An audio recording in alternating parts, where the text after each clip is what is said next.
मालिक, आज मेरे बेटे की तबीयत ज्यादा खराब है।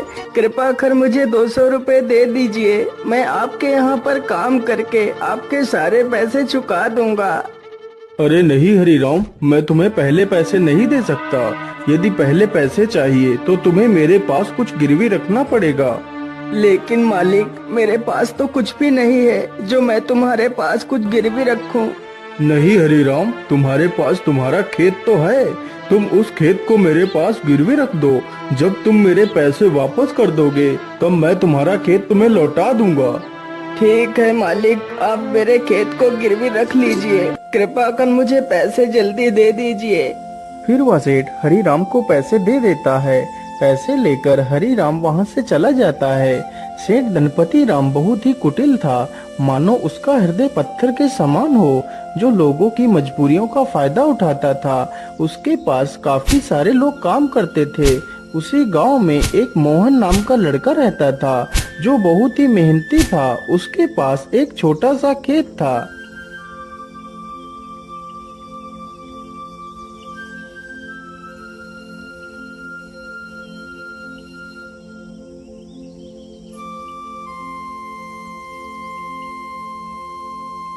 अरे मोहन बेटा, जरा पानी वानी तो पी लो। तुम तो कितनी मेहनत करते हो। हाँ चाचा, क्या करूं, बिना मेहनत के तो कुछ होगा भी नहीं। हाँ बेटा, तुम्हारी इसी मेहनत की वजह से ही तुम इस छोटे से खेत में दोगुनी फसल उगा पाते हो।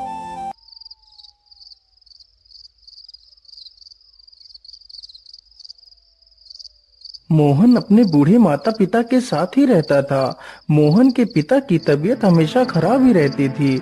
घर की सारी जिम्मेदारियां मोहन के कंधों पर ही थी। पिताजी, आज तो आपकी दवाई खत्म हो गई है। कोई बात नहीं बेटा, तुम कल मेरे लिए दवाई ले आना।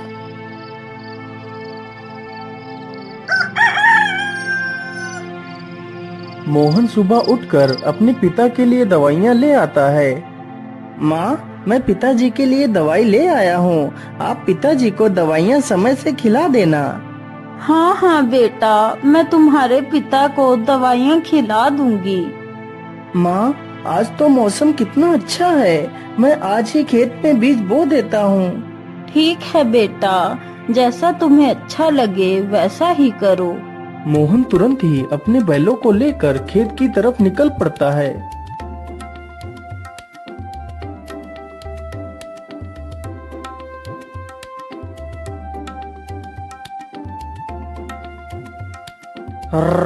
चल चल चल चल चल, आज हमें इस खेत को जोतना है और इसमें बीज बोना है। मोहन कुछ ही देर में सारा खेत जोत देता है और बीज बो देता है।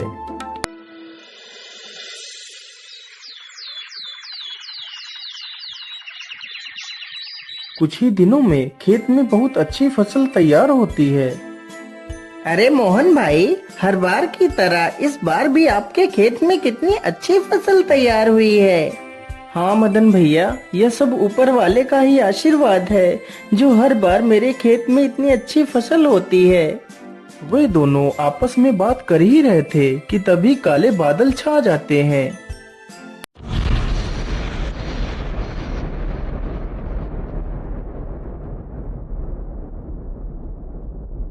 अरे मोहन भाई, यह अचानक से काले बादल कहाँ से आ गए। मुझे लगता है आज तो कितनी जोर का तूफान आने वाला है। चलो जल्दी से घर चलते हैं। अरे मदन भाई, ठीक ठीक बोलो। यदि तूफान आ गया तो हमारी सारी फसलें बर्बाद हो जाएंगी। वे दोनों इतनी बात कर ही रहे थे कि तभी जोर जोर से हवाएं चलने लगती हैं और हवाओं के साथ जोर की बारिश आ जाती है। अरे ये क्या हो गया। ये तो बहुत जोर की बारिश आ गई। अरे मोहन भाई, यहाँ से जल्दी चलो, नहीं तो हम लोग भीग जाएंगे। दोनों जल्दी से एक बड़े से पेड़ के नीचे जाकर खड़े हो जाते हैं। मदन भाई, यदि ऐसे ही बारिश होती रही तो हमारी सारी फसलें बर्बाद हो जाएंगी। कुछ ही देर में बारिश के साथ साथ ओले भी गिरने लगते हैं। देखते ही देखते कुछ देर में ही सारी फसलें बर्बाद हो जाती हैं। हाय हाय, ये क्या हो गया? हे ऊपर वाले, ये तूने क्या कर दिया? अब तो सारी फसलें बर्बाद हो चुकी हैं। अब मैं क्या खाऊंगा और अपने बूढ़े माता पिता को क्या खिलाऊंगा?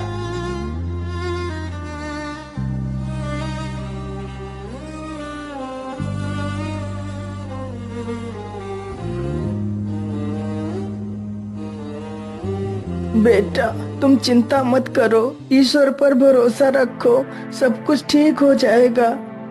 नहीं पिताजी, अब कुछ भी ठीक नहीं होगा। हमारी सारी फसलें तो नष्ट हो चुकी हैं। अब हम क्या करेंगे पिताजी? बेटा, तुम चिंता मत करो। तुम कल ही सेठ धनपति राम के घर चले जाना। वह तुम्हें काम पर जरूर रख लेंगे।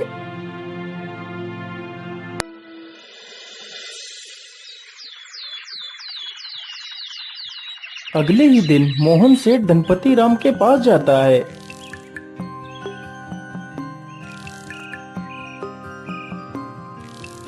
सेठ जी, मैं बहुत परेशानी में हूँ। कृपा कर मुझे किसी काम पर रख लीजिए। मोहन सेठ को अपनी सारी कहानी सुनाता है। सेठ जानता था कि मोहन बहुत मेहनती इंसान है। वह कम खेत में ही दोगुनी फसल उगा लेता है। यदि वह मोहन को काम पर रख लेगा तो उसे दोगुना फायदा होगा। लेकिन सेठ उसकी मजबूरी का फायदा उठाना चाहता था। हाँ हाँ मोहन, मैं तुम्हें काम पर तो रख लेता, लेकिन मेरे पास अभी तुम्हारे लिए कोई काम नहीं है।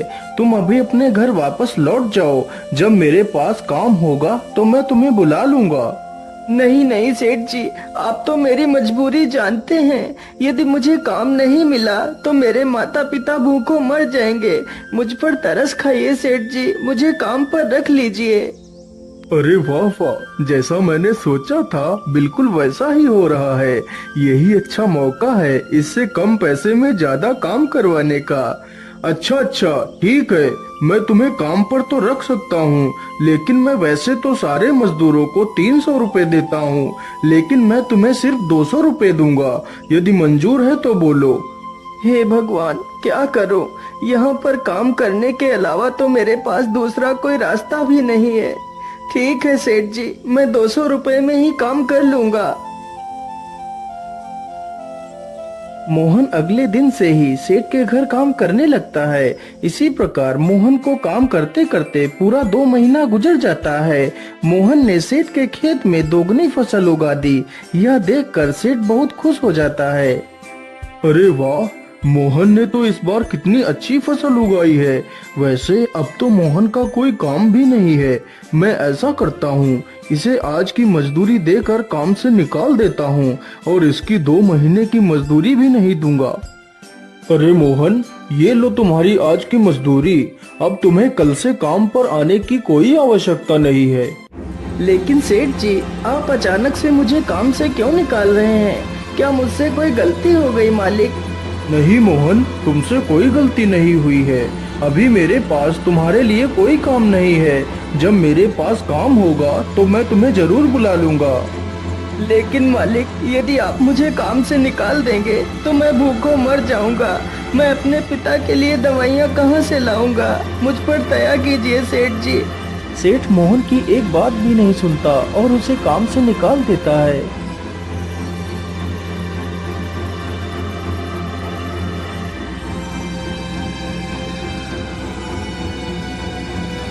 अरे बेटा, आज तुम खाली हाथ ही आए हो।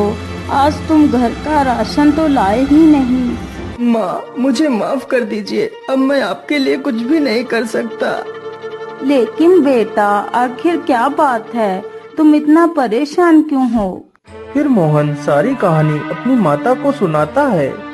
अब आप ही बताइए माँ, मैं क्या करूँ? कहाँ काम करूँ? किसके सामने हाथ फैलाऊं? बेटा, तुम परेशान मत हो। हम लोग आज पानी पीकर ही सो जाएंगे। वैसे भी मुझे तो भूख नहीं लगी है। और बेटा, तुम हार मत मानो। तुम कल फिर से सेठ के पास जाना। हो सकता है सेठ तुम्हें काम पर रख ले।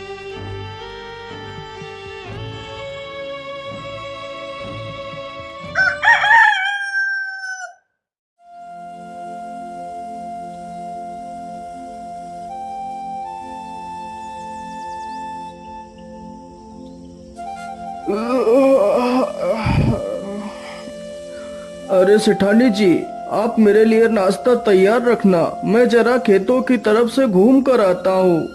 ठीक है, आप आराम से जाइए, तब तक मैं आपके लिए नाश्ता तैयार कर दूंगी। इतना सुनकर सेठ वहाँ से चल पड़ता है। तभी देखता है कि मोहन उसके घर के बाहर ही खड़ा है। अरे मोहन, तू इतनी सुबह सुबह यहाँ क्या कर रहा है? मालिक, मैं आपके पास ही आया था। यदि मुझसे कोई भूल हो गई हो तो उसे क्षमा कर दीजिए मालिक, लेकिन मुझे काम पर रख लीजिए। अरे मोहन, तू तो कितना बेशर्म है। मैंने तुझे कितनी बार मना किया है कि मेरे पास कोई काम नहीं है, फिर भी तू मेरे पास चला आता है। क्या तेरे अंदर कोई शर्म लिहाज नहीं है? मालिक, मुझे शर्म तो आती है, लेकिन जब मैं अपने बूढ़े माता पिता को पानी पीकर सोता हुआ देखता हूँ तो मुझे यह अपमान कुछ भी नहीं लगता। लेकिन मैं तुझे कोई काम नहीं दे सकता, चल भाग यहाँ से। इसी प्रकार कई दिन गुजर जाते हैं। सेठ मोहन को भला बुरा कहकर भगा देता है, लेकिन सुबह होते ही मोहन फिर से काम मांगने के लिए सेठ के घर पहुँच जाता है। लेकिन मैं तुझे कोई काम नहीं दे सकता, चल भाग यहाँ से।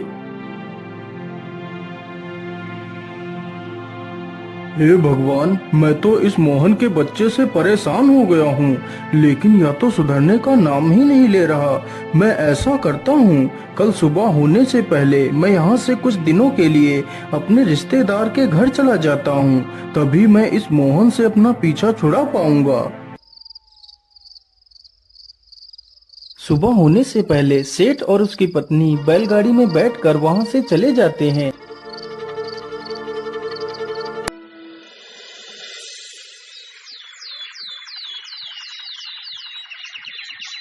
उधर मोहन रोज की तरह फिर से सेठ के घर आता है तो देखता है, अरे ये क्या, आज तो सेठ के घर ताला लगा हुआ है। इसका मतलब सेठ जी कहीं बाहर गए हैं। मैं ऐसा करता हूँ, यहीं पेड़ के नीचे बैठकर सेठ जी का इंतजार करता हूँ।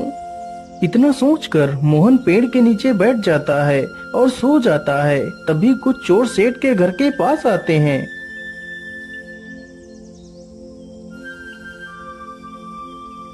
अरे लल्लन, आज तो यह दुष्ट सेठ है भी नहीं। आज अच्छा मौका है, चलो आज इस सेठ की सारी तिजोरी खाली कर देते हैं। चोर जल्दी से एक पत्थर उठाता है और ताले को तोड़ने लगता है।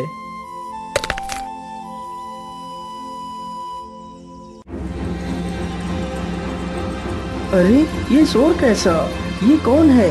मुझे लगता है ये तो कोई चोर है। अरे रुक जाओ, तुम लोग ये क्या कर रहे हो?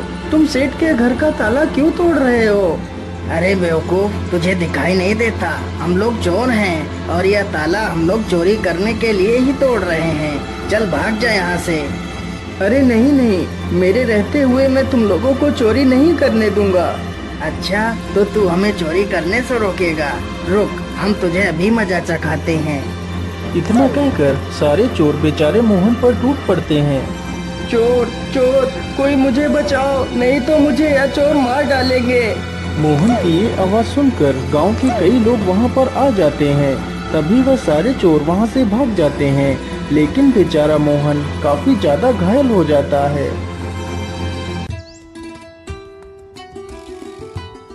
अरे सेठानी जी, अब तो हमें यहाँ पर कई दिन गुजर चुके हैं, चलो अब हमें घर वापस चलना चाहिए। इतना सोचकर सेठ और सेठानी दोनों अपने घर के लिए निकल पड़ते हैं।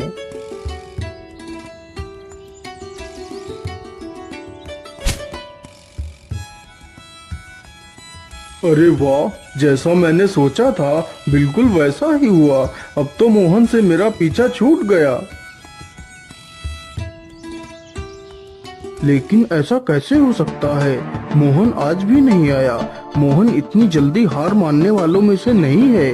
फिर वह आया क्यों नहीं? कहीं वह किसी मुसीबत में तो नहीं पड़ गया? चलो चलकर देखता हूँ।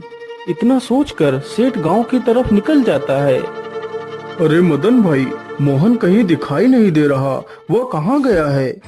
अरे सेठ जी, मैं तुम्हें क्या बताऊं, आप तो बर्बाद होने से बाल बाल बच गए। क्या मतलब? मैं कुछ समझा नहीं, तुम क्या कहना चाहते हो? फिर मदन सारी कहानी सेठ को सुनाता है। ये सुनकर सेठ के पैरों तले जमीन खिसक जाती है। सेठ जी, मोहन बहुत नेक दिल इंसान है। उसने आज तक किसी का बुरा नहीं किया है। कृपा कर आप उसे अपने पास रख लीजिए। नहीं मदन, मुझसे बहुत बड़ी गलती हो गई है। मुझे जल्दी से मोहन के घर ले चलो। सेठ जैसे ही मोहन के घर पहुंचता है तो देखता है मोहन घायल अवस्था में चारपाई पर पड़ा है। मोहन, मुझे माफ कर दो, मैंने तुम्हें बहुत तकलीफ दी। जिस इंसान को मुझे अपने गले लगाना चाहिए था, मैंने उसे ही तकलीफ दी। हो सके तो मुझे माफ कर देना मोहन। नहीं सेठ जी, आप माफी क्यों मांग रहे हैं? ये तो मेरा फर्ज था। मोहन, तुम कल से मेरे पास आ जाना, मैं तुम्हें अपना विशेष अधिकारी बनाऊंगा। फिर सेठ तुरंत ही मोहन की माँ को 500 रुपए दे देता है और अगले ही दिन से सेठ मोहन को अपना विशेष अधिकारी बना लेता है।